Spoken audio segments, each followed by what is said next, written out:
Good morning, students of Saraswati Vidya Mandir, Commerce section, class 11, Economics, chapter 1. Introduction.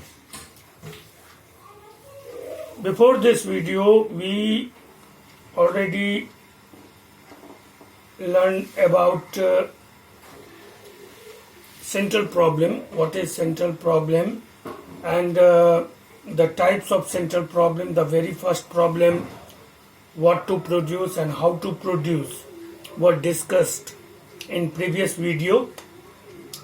Now in this video, the third central problem, for whom to be produced, किसके लिए उत्पादन करें, ये केंद्रीय समस्या का तीसरा महत्वपूर्ण क्वेश्चन है कि उत्पादन क्या करना है, कैसे करना है, और तीसरा क्वेश्चन है कि उत्पादन किसके लिए करें. इस क्वेश्चन के आंसर देने से पहले एक चीज जो है उसको समझना पड़ेगा कि production is the only source of income and employment generation. उत्पादन के अलावे इस दुनिया में कोई और जरिया नहीं है जिससे आय एवं रोजगार की प्राप्ति हो सके. तो उत्पादन दो चीजों का सोर्स है, रोजगार और आय का, एम्प्लॉयमेंट एंड इनकम का. और अगर हम कहें तो आय और रोजगार के आधार पर ही जो हमारा जीवन स्तर है, या जिसको हम लाइफ स्टाइल कहें या लाइफ स्टैंडर्ड कहें, या जो लाइफ को सस्टेन कर सके, तो कोई भी बेरोजगार व्यक्ति तो बहुत सुखी पूर्वक नहीं रह सकता है. यानी उसका रोजगार और उस रोजगार में उसकी आय ही उसके लाइफ को सस्टेन भी करती है और लाइफ स्टैंडर्ड को डिसाइड भी करती है. यानी अगर किसी अर्थव्यवस्था में सभी लोगों को जीने का अधिकार चाहिए, सभी लोगों को एक अच्छा जीवन स्तर चाहिए, तो ये बहुत ज्यादा जरूरी है कि उसको एक सही रोजगार मिले और उसमें उसको एक सही आय भी मिले. तो production is the only source of income and employment generation. अब है कि किसी अर्थव्यवस्था में सभी लोगों को रोजगार देने के लिए हमें उत्पादन किसके लिए करना चाहिए. देखिए, एक अर्थव्यवस्था में जैसा कि हम लोग जानते हैं कि बहुत सारे सेगमेंट्स होते हैं, लोगों के, समाज के बहुत सारे स्तर होते हैं, जिसमें सबसे ऊपर मान लीजिए अंबानी है, इसके बाद से स्पोर्ट्स पर्सन है, उसके बाद से आपको एक्टर्स हैं, उसके बाद आपको ब्यूरोक्रेट्स हैं, ऑफिसर्स हैं, उसके बाद नेता है, मंत्री हैं, एमएलए हैं, सब है. और इसके बाद भी बहुत सारे सेगमेंट है जिसमें मध्यवर्गीय हैं, ठेला वाला, रिक्शा वाला, खुमचा वाला. तो there are lot of segments. और अगर हम किसी एक सेगमेंट के लिए किसी खास वस्तु का उत्पादन करेंगे तो फिर हमारा उत्पादन का दायरा उतना विस्तृत नहीं हो पाएगा जिससे कि हम सबको रोजगार दे पाए और सबको आय मिल सके. तो प्रोडक्शन केवल लॉरियल शैम्पू का प्रोडक्शन करके या सोनी ब्राविया का उत्पादन करके या केवल टाटा का पाइप हम उत्पादन करके सभी को रोजगार नहीं दे सकते हैं. क्यों? क्योंकि बहुत लोग लोकल ब्रांड्स के होते हैं, लोकल ब्रांड खरीदते हैं, चीप ब्रांड खरीदते हैं, सस्ती वस्तुएं खरीदते हैं. कुछ लोग लॉरियल खरीदेंगे तो कुछ लोग सतरिट्ठा खरीदने वाले भी हैं, सनसिल्क खरीदने वाले भी हैं, चिक शैम्पू भी खरीदने वाले हैं. तो बिकॉज इन आवर सोसाइटी बहुत सारे सेगमेंट हैं और उनका यूज का डिफरेंट थिंग्स है, तो बहुत ज्यादा जरूरी है कि एक तो उन सभी की आवश्यकताओं को पूरा करने के लिए, और दूसरा उन सभी को आय एवं रोजगार प्रोवाइड करने के लिए ये ज्यादा जरूरी है कि हम उत्पादन का दायरा बहुत विस्तृत करें, एनलार्ज करें, एनहांस करें, ताकि हम एक तो समाज के सभी वर्गों के लिए सभी तरह की वस्तुओं का उत्पादन कर सके. और उत्पादन का दायरा जब इतना विस्तृत होगा तो उसमें सभी को रोजगार मिल सकेगा. तो for whom to be produce, as we know that production is the only source of income and employment generation. ये लाइन सबसे पहले लिखना है.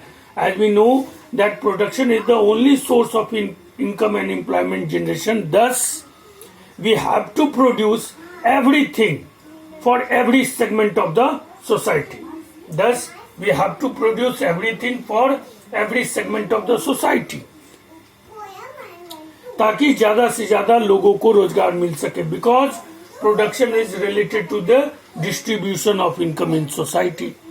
क्योंकि उत्पादन ही एकमात्र जरिया है जिसके द्वारा हम समाज के अंतर्गत आय का वितरण करते हैं, उनके रोजगार और उनके पारिश्रमिक के रूप में.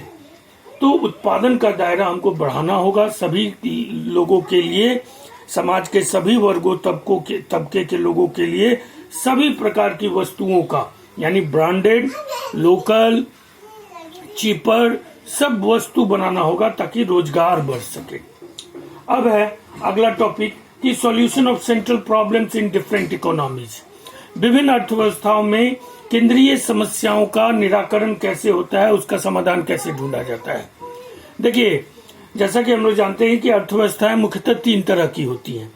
एक है मार्केट इकोनॉमी, जिसको आप अमेरिकन इकोनॉमी भी कहते हैं या वेस्टर्न इकोनॉमी के रूप में भी जाना जाता है, इसको मार्केट इकोनॉमी.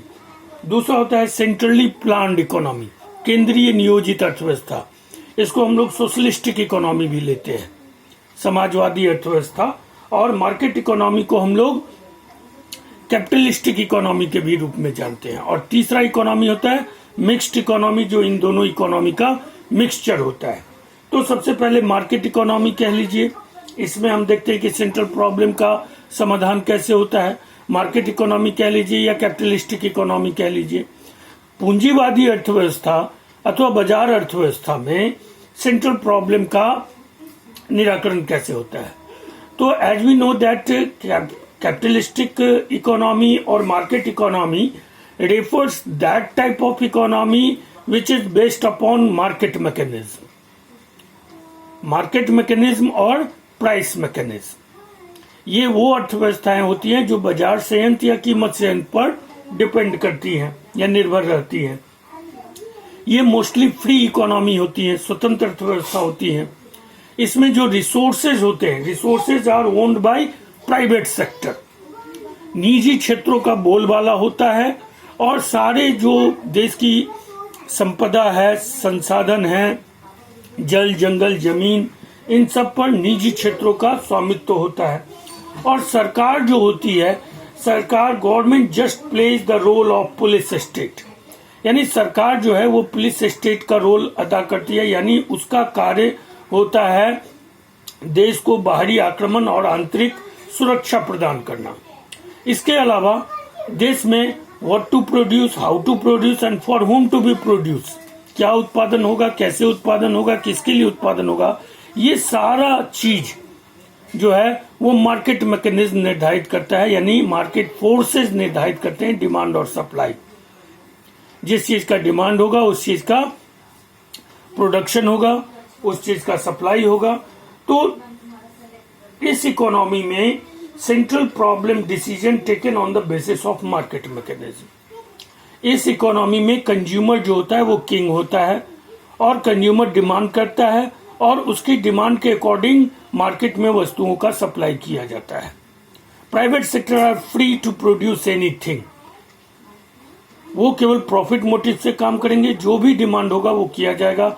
और पूरा का पूरा इकोनॉमी चूंकि मार्केट के हाथ में होता है, सरकार केवल आपको सुरक्षा प्रदान करने का काम करती है. Government does not make any interference in economic activities. Thus, what to produce, how to produce and whom to be produced, that's all important decision were taken on the basis of market mechanism.